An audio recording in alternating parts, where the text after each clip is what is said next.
Yo, what's up mga tol? At nagbabalik na naman tayo sa panibagong video dito sa GTA Samp Roleplay. So itong kasama ko no, si Uzi Carpio, yung co-owner ng Pandora. So yun mga tol, pasensya pala at kung ngayon lang ako nakapag-upload ng tutorial no. Masyado ako na busy o OC, tas nag-drop din ako ng mga mods sa community ko no. So kung di ka pa kasali no, yung link nasa description. So nandito pala ako sa Pandora City Roleplay no. Ito na yung main server ko. So, ito na yung main server ko. Dito na ako lagi maglalaro. Sa mga gusto ko makarolyo, no? Nandito lang ako. So, ayan. Tuturuan ko kayo paano mag-selpak ng kotse, no? Tapos, tatlo lang din apps gagamitin natin.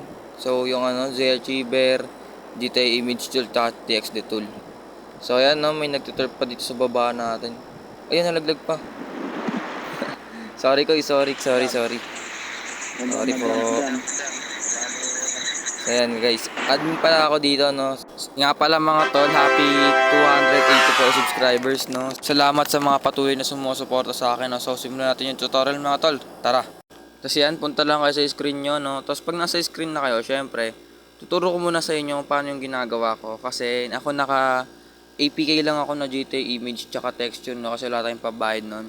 Sa mga kagaya ko na naka APK, ganito gawin nyo no. Punta kayo sa files ng raw alin nyo. So ayan. Tapos files, tapos copy nyo yung TextDB nyo. Ayan yung TextDB. Copy nyo yan, pero ako hindi na syempre. Kasi yan, punta kayo dito tapos sa may downloads. So ayan, sa may download. Pag nandito na kayo sa download, paste nyo lang to. Yun, pindutin yung green na bilog, paste nyo dyan. So ito yung akin no. Kaya hindi ko na kinapi kasi nakapix na rin yung akin no. So yun. So yan, pag na-paste nyo na, punta naman kayo sa may download nyo na kotse na isasalpak nyo no. So maghanap na lang kayo kung anong kotse sasalpak nyo.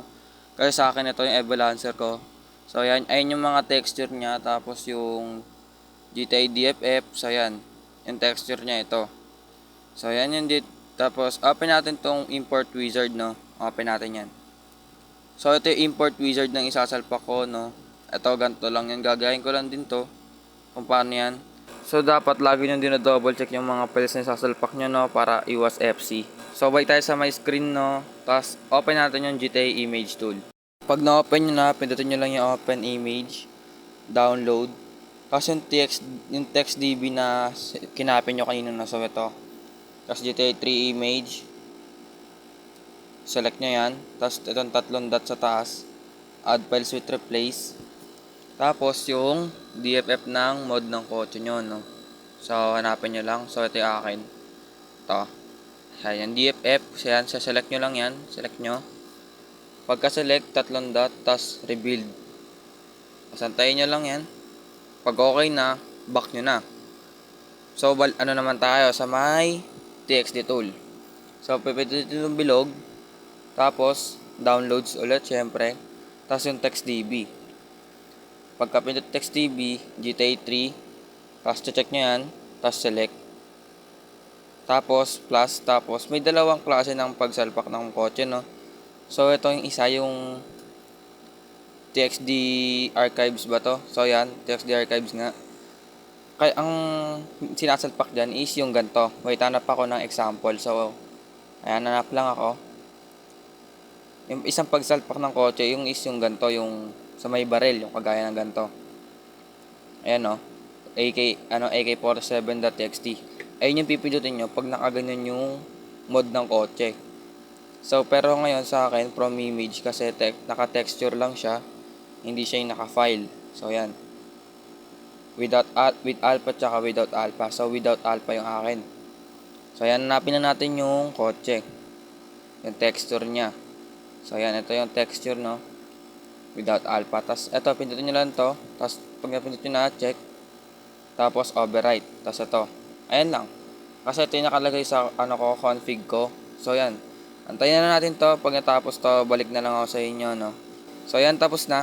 Pag okay na, balik naman kayo sa screen nyo ulit. So, yan, babak nyo lang yan. Tapos, balik kayo sa Achiever. Tapos, pag sa Achiever kayo, punta kayo sa may download. Tapos, kakapin nyo na yung TextDB. Tapos, ilalagay nyo na doon ulit sa raw alin. So, yan, punta lang tayo sa device storage and data. Tapos, sa may files ng raw alin. Ayan, nalobat pa, oh. So, balik na lang ako pag nasalpak ko na yung TextDB dun sa may roalin ko, no. So, ayan. So, ayan guys, okay na, tapos na. Tapos yan, pag okay na, pag tapos na, syempre, check na natin sa game kung gumana, kung hindi nag-FC. So ayan, let's go. So ayan mga tol, habang nag-aantay no, gusto i-flex tong loading screen ko no. Yan, napapalitan siya 'di ba guys? So ayan, login lang tayo guys, tapos pasok na tayo sa game. Oops, teka lang. May 37.6% na nanonood na hindi pa nakasubscribe sa akin no. Kung isa ka dyan, mag-subscribe ka na dahil sa mga gantong content na i-upload ko.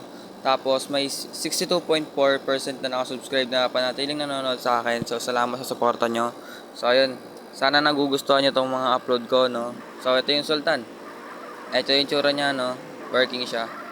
So sa mga naghahanap ng server na pag-i-stayan no, open po ang Pandora sa inyo at welcome na welcome kayo sa amin. So ayun mga tol, huwag nyo kakalimutang mag-like, mag-subscribe at i-on yung notification bell para ma-notify sa mga panibago kong video. So yun lang mga tol, peace out.